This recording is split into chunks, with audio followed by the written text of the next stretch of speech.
Welcome to this explainer. I'm the director of Universal News Frontier. And look, today we're cutting right through the geopolitical noise to talk about something that's hitting you directly in the wallet. We aren't just going to look at the headlines today, we are going to look at exactly what they mean for your future. I spent $100 to fill my tank, and it's literally only Wednesday. That right there, that's the reality for millions of Americans right now.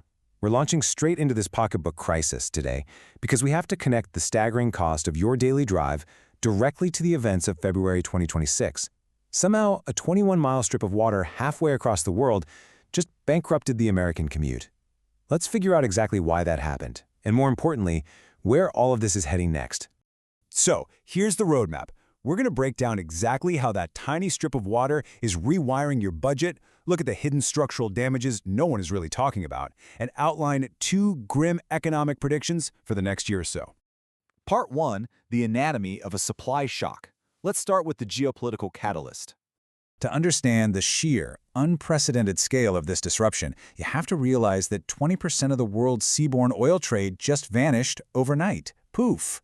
Before the February 28th U.S. and Israeli military strikes triggered Iran to close the Strait of Hormuz, about 20 million barrels of crude oil were flowing through that narrow waterway every single day.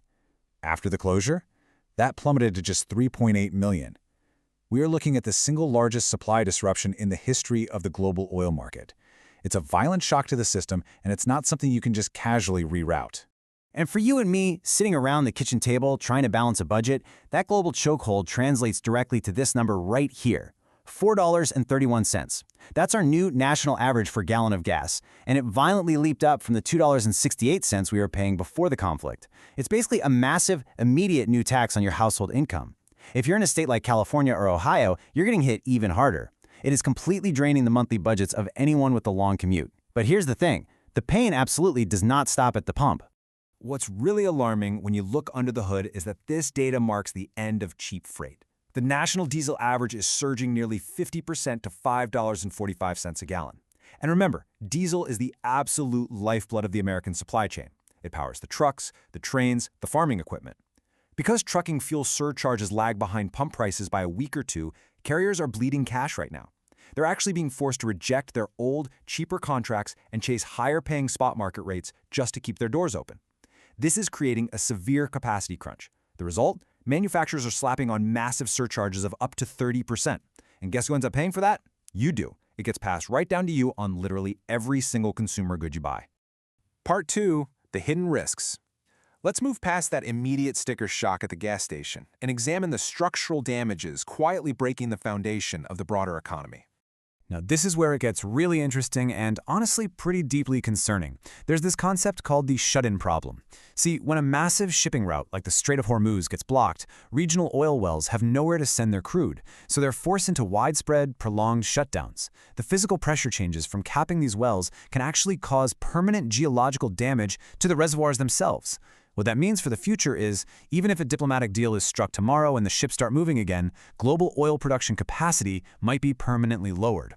We're talking about a permanent economic scar that guarantees energy prices could stay high for the long haul.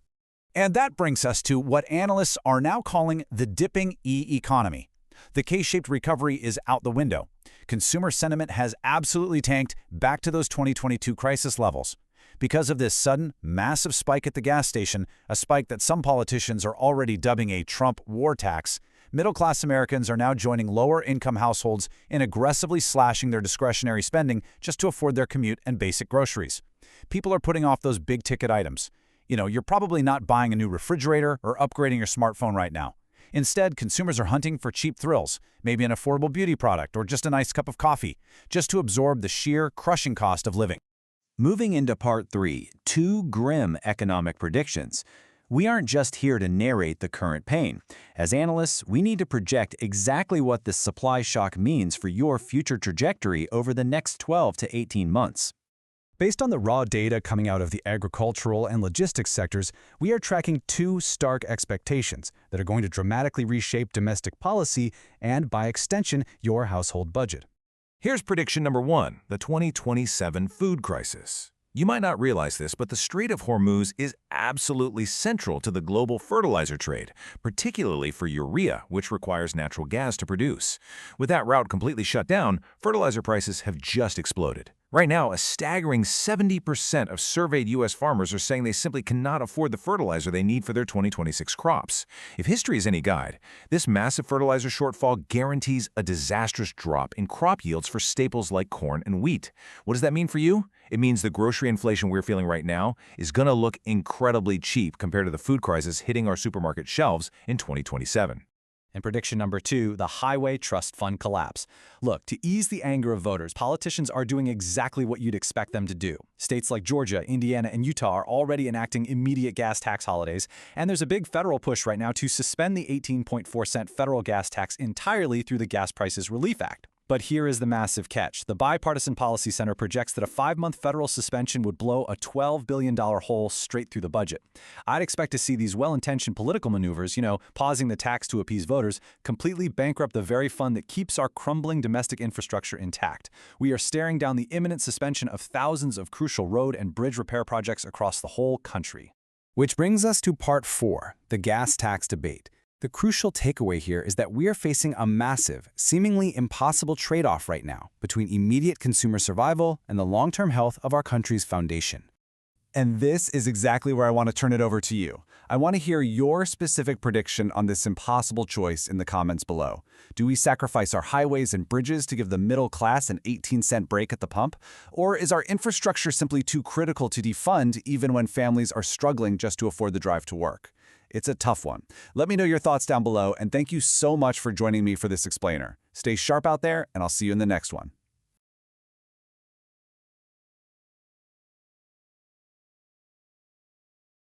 An investment in knowledge pays the best interest, so why not invest in this channel?